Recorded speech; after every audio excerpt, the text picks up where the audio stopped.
very good morning to all the students of class 8th.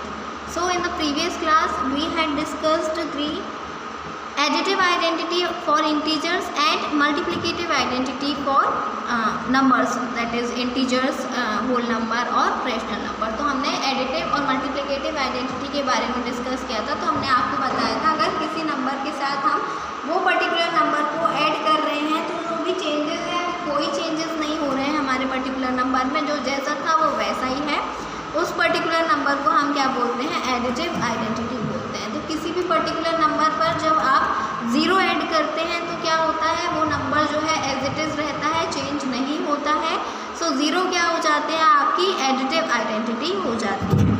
Then हमने multiplicative identity discuss की थी. Multiplicative identity कैसे होती है? किसी भी नंबर के साथ उसका आप मल्टीप्लिकेशन कराओ तो वो नंबर इटसेल्फ आ जाए, चेंजेस ना आए हमारे नंबर पर. So that particular number is called multiplicative identity for rational numbers.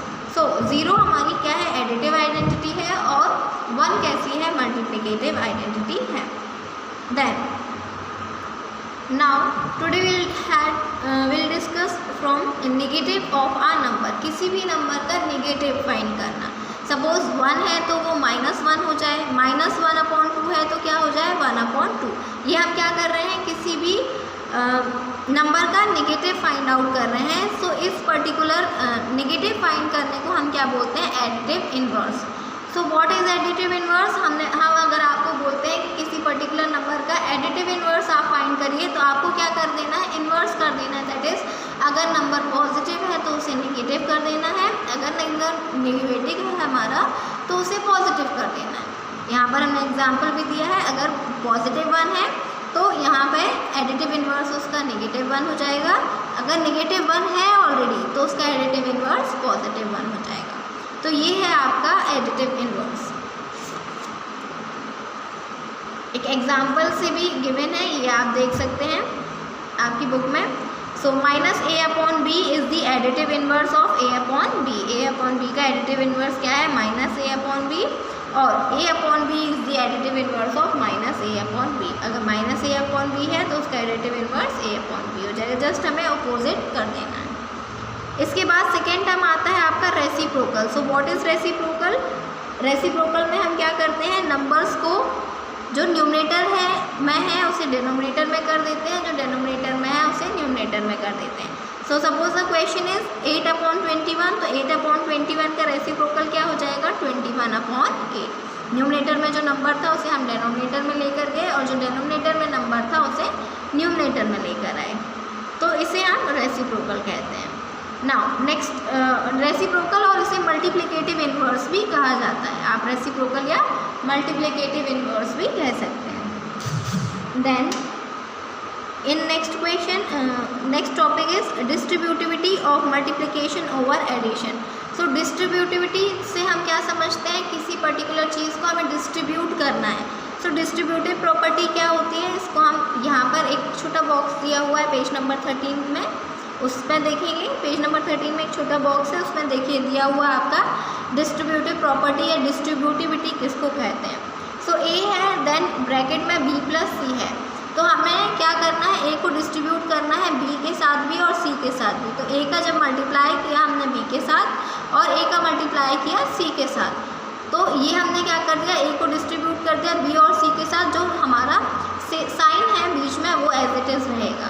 तो ये पर्टिकुलर हमारी जो प्रॉपर्टी गिवन है आपके पेज नंबर 13 के बॉक्स में, इससे हम डिस्ट्रीब्यूटिव प्रॉपर्टी बोलते हैं या डिस्ट्रीब्यूटिविटी कहते हैं for multiplication over addition. For multiplication क्योंकि हमारा ए और जो ये ब्रैकेट है उसके बीच में कोई साइन नहीं है, उसको हम क्या कंसिडर कर रहे हैं? मल्टीप्लिकेशन. और एडिशन का बीच में एडिशन है और सब्ट्रैक्शन है. दो चीज़ के लिए होती है, एडिशन और सब्ट्रैक्शन के लिए. सो ये आपका यूज़ करना है आपको ये पर्टिकुलर आइडेंटिटी, इसलिए मैं इसे समझा रही हूँ. So now will start the question start करते हैं अब हम. So the very first question of our exercise 1.1 is, आप अपनी कॉपी में लिखेंगे जब एक्सरसाइज स्टार्ट करेंगे न्यू फ्रेश पेज से, और आप पहले चैप्टर का नेम लिखेंगे, चैप्टर नंबर लिखेंगे, चैप्टर नेम लिखेंगे, देन डेट लिखेंगे, उसके बाद एक्सरसाइज लिखेंगे and then you have to write questions. सारी चीज़ें बहुत ही प्रॉपरली लिखना है आपको। सो the very first question is using appropriate properties find. हमें क्या करना है, एप्रोप्रिएट प्रॉपर्टी का यूज़ करना है और फाइंड करना है। क्या फाइंड करना है, आंसर फाइंड करना है। पर्टिकुलर क्वेश्चन हमारे लिए गिवन है। सो ये क्वेश्चन हम नोट डाउन कर रहे हैं। अगर आपके पास बुक है तो आप बुक से कर लेंगे और नहीं है तो क्वेश्चन हम लिख रहे हैं।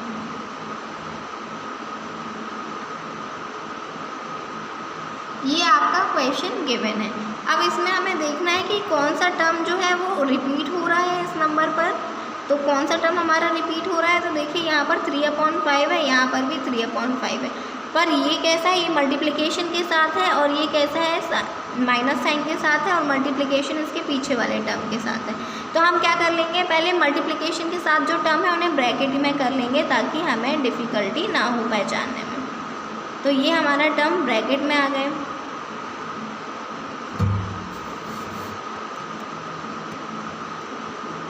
अब हमें क्या करना है, जिसमें कॉमन टर्म आ रहे हैं उनको एक साइड कर लेना है। That is -2/3 multiplied by 3/5। ये वाले टर्म को हम आगे लेकर जाएंगे तो हो जाएगा -3/5 मल्टीप्लाइड बाय 1/6। जब भी हम किसी नंबर को इधर उधर करते हैं तो हमारे नंबर के आगे जो साइन है वो उसके साथ जाएगा। इधर पर माइनस साइन था तो ये माइनस साइन ये पर्टिकुलर हमारे नंबर के साथ गया और हमने पूरा ब्रैकेट वाला नंबर उठा करके यहाँ पर लेकर गए। और यहाँ पर क्या बचा, +5/2। ये शिफ्टिंग हमने इसलिए की क्योंकि हमने क्या देखा, हमने कॉमन नंबर देखा। हमारे दोनों टर्म्स में कॉमन नंबर है। इस कॉमन नंबर को हमें फाइंड आउट करना, कॉमन बाहर लेना है, तो उसके लिए हमने दोनों को साथ में लिख लिया। तो ये हमारी जो प्रॉपर्टी का हमने यूज़ किया, ये कौन सी है, कम्यूटेटिव प्रॉपर्टी है। तो इधर पर आप लिख लेंगे बाय कम्यूटेटिविटी।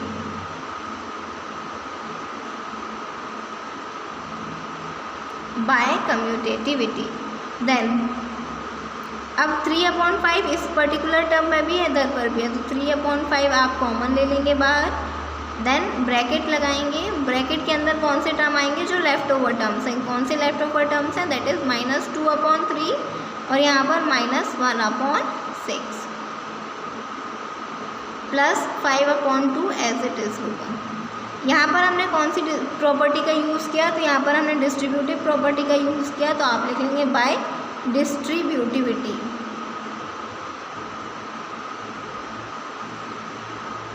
देन 3/5। अब हमें क्या करना है, एलसीएम लेना है। हमने अपने क्लास 7th में बहुत सारे ऐसे क्वेश्चन सॉल्व किए थे जहाँ पर हमने फ्रैक्शंस के साथ पढ़ा था एडिशन परफॉर्म करना और रेशनल नंबर के साथ भी हमने पढ़ा था एडिशन परफॉर्म करना। तो अब इसे हमें डिटेल में करने की ज़रूरत नहीं है। हमें पता है जब नंबर का डिनोमिनेटर सेम नहीं है तो पहले हम डिनोमिनेटर सेम करते हैं। डिनोमिनेटर सेम करने के लिए हम दोनों डिनोमिनेटर्स का एलसीएम लेते हैं। तो 3 और 6 का एलसीएम कितना हो जाएगा, 6। अब 3 को हमने 6 बनाया तो उसको बनाने के लिए हमने किससे मल्टीप्लाई किया, 2 से मल्टीप्लाई किया। तो 2 हमारे न्यूमरेटर में भी मल्टीप्लाई होगा। So 2 multiplied by 2 is 4, that is -4 - 1 +5/2। Then 3/5 multiply -5 - 1 क्या हो जाएंगे, -5/6 +5/2। नाउ बोर्ड मास के रूल के अकॉर्डिंग पहले हम मल्टीप्लाई सॉल्व करते हैं। तो यहाँ पर देखिए 3 और 6 को हम कैंसिल कर सकते हैं। तो 3 1 ज़ा 3, 3 2 ज़ा 6। इसके बाद 5 और ऊपर भी 5 है तो 5 1 ज़ा 5, 5 1 ज़ा 5। अभी देखिए हमारा 5 से 5 कैंसिल हुआ, minus sign as it is है तो माइनस साइन को हम लीव नहीं कर सकते। तो अभी हमारा क्या लेफ़्ट ओवर है, -1/2 +5/2। अब इसको हम फर्दर सॉल्व करते हैं। तो देखिए इधर पर हमारे एलसीएम लेने की ज़रूरत नहीं है, हमारे डिनोमिनेटर्स इक्वल हैं। सो 2 एज इट इज़, यहाँ पर -1 + 5। देन नेक्स्ट स्टेप में आप करेंगे -1 + 5 कितना हो जाएगा, 4। तो 4/2 इसको हम कैंसिल कर सकते हैं। 2 1 ज़ा 2, 2 2 ज़ा 4। So answer is 2। आंसर कितना आ जाएगा आपका, 2। ये है आपका फर्स्ट क्वेश्चन का फर्स्ट पार्ट। ये हमने फर्स्ट क्वेश्चन का फर्स्ट पार्ट किया जिसमें हमने एप्रोप्रिएट प्रॉपर्टीज़ का यूज़ करके क्वेश्चन को सॉल्व किया है। इसका सेकेंड पार्ट जो है आपका होमवर्क है, सेम एज इट इज़ है, इसको आप होमवर्क नोट डाउन कर लीजिए, होमवर्क में आपको इसे सॉल्व करना है। So thank you for today's class. In next class will discuss with question number 2।